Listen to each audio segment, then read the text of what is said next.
హిందూపురంలో నేను అడుగుపెట్టినప్పుడు మొట్టమొదటిసారి నాకు అనిపించింది ఇక్కడ ఉద్యోగ అవకాశాలు లేక, ఉద్యోగాలు కూడా అవకాశాలే కాదు, ఈ పరిసరాలు కూడా దానికి సంబంధించినటువంటి అనుకూలత లేక చదువుకున్న వాళ్ళు ఏ ఊరిలో వెళ్ళిపోతున్నారు, చదువు తక్కువగా ఉన్నవాళ్ళు. దానికి కారణం కూడా ఇంటర్ కాలేజీ లేదు, ఇంటర్మీడియట్ కాలేజీ లేదు, అలాగనే డిగ్రీ కాలేజీలు కూడా లేదు, ఏమీ లేదు, వసతులు లేవు చదువుకునేదానికి. ఆ మాత్రం చదువుకున్న వాళ్ళు కూడా ఎక్కడికో ఉద్యోగాలకు వెళ్ళిపోతున్నారు. చదువు తక్కువ వాళ్ళు కూడా ఇక్కడ అవకాశాలు లేక పక్కన బెంగళూరుకో, హైదరాబాదుకో, అక్కడికో ఇక్కడికో, అనంతపురము, ఇంకో ఊర్లో వలసలు వెళ్ళి చిన్న చిన్న పనులు చేసి బతుకుతున్నారు.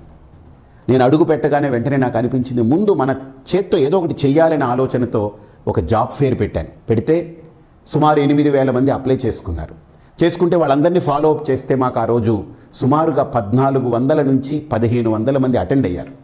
ఈ 8,000లో ఈ 1,500 మందిలో మేమే ఓపెన్గా, పారదర్శకంగా, ఏ ఇన్ఫ్లుయెన్స్ లేదు, ఎవరి ప్రభావము లేకుండా, ఎవరి అర్హతలను బట్టి వాళ్ళకి జాబ్ మేళాలో మంచి మంచి ఉద్యోగాలు, ఏడాదికి 5 లక్షల ప్యాకేజీ, 4 లక్షల ప్యాకేజీ, 3 లక్షల ప్యాకేజీతో మంచి మంచి ఉద్యోగాలు ఆడపిల్లలకు కానీ, కులాలకి మతాలకి అతీతంగా 700 మందికి ఒకే రోజు ఆఫర్ లెటర్స్తో సహా వాళ్ళందరికీ ఆ రోజున ఇంటర్వ్యూ జరిగింది, సెలెక్ట్ అయ్యారు.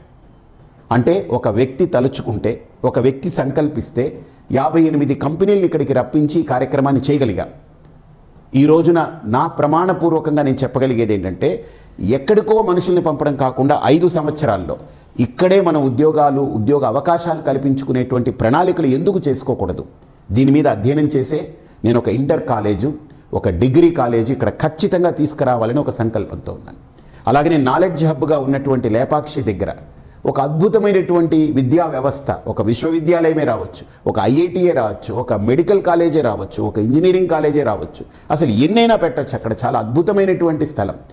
సుమారు 12,000 ఎకరాల వరకు కేటాయించారట. అది ఈరోజు తినగా చాలా తక్కువ అయిపోయింది. అంటే ఒక 8,000 చిల్లర ఎకరాలు మిగిలాయి. కాబట్టి వాటన్నిటిని క్రోడీకరించి ఒక 10,000 ఎకరాలతో ఒక అద్భుతమైన విశ్వవిద్యాలయానికి కూడా మనం అవకాశాన్ని ఇవ్వచ్చు. ఇది నాలెడ్జ్ హబ్గా పేరు పెట్టారే కానీ నామమాత్రంగా అలా రాయి మిగిలిపోయింది. ఆ రాయి కూడా ఎవరో పట్టుకుపోయినట్టున్నారు. కాబట్టి అది డెవలప్ చేస్తే మన హిందూపురంలో పుట్టే బిడ్డలు కానీ, భవిష్యత్ తరం కానీ ఎక్కడికో పరిగెట్టక్కర్లేదు. దీన్ని మరో బెంగళూరుగా మార్చుకోవచ్చు. అలాగనే ఐటీ కంపెనీలు ఇక్కడికి తీసుకొచ్చేటువంటి అవకాశాలు ఉంటాయి. ఎక్కడైతే విద్యా అవకాశాలు పెరుగుతాయో, ఎక్కడైతే రవాణా సౌకర్యం పెరుగుతుందో, ఎక్కడైతే నీటి వసతులు పెరుగుతాయో, ఎక్కడైతే ఎలక్ట్రిసిటీ డెవలప్మెంట్ అంటే మంచి అన్ఇంటరప్టెడ్ పవర్ ఉంటుందో, ఎక్కడైతే మంచి రోడ్లు వ్యవస్థలు ఉంటాయో, ఎక్కడైతే ఏ సొసైటీలో అయితే ఈ దందాలు, గుండాగిరిలు అవి ఇవి లేకుండా ప్రశాంతమైన వాతావరణం ఉంటుందో అక్కడికి ఐటీ కంపెనీలు వస్తాయి, పెద్ద పెద్ద కంపెనీలు రావడానికి అవకాశం ఉంటుంది. కాబట్టి ఒక సాధువుగా గుర్తుపెట్టుకోండి, ఒక ఉత్తరప్రదేశ్లో ఒక యోగి ఒక స్టేట్ని అలా చేయగలగలేంది ఇక్కడ మన హిందూపురంలో ఎందుకు చేయకూడదు? చేసే సంకల్పము నాలో పటిష్టంగా ఉంది, సత్తా నాలో ఉంది. ఒక్క ఉదాహరణ, ఒక 5 ఏళ్లలో దీన్ని మార్చి చూపే అవకాశాన్ని మీరు కోల్పోకండి. ఆ అవకాశాన్ని మీరు అందిపుచ్చుకోండి.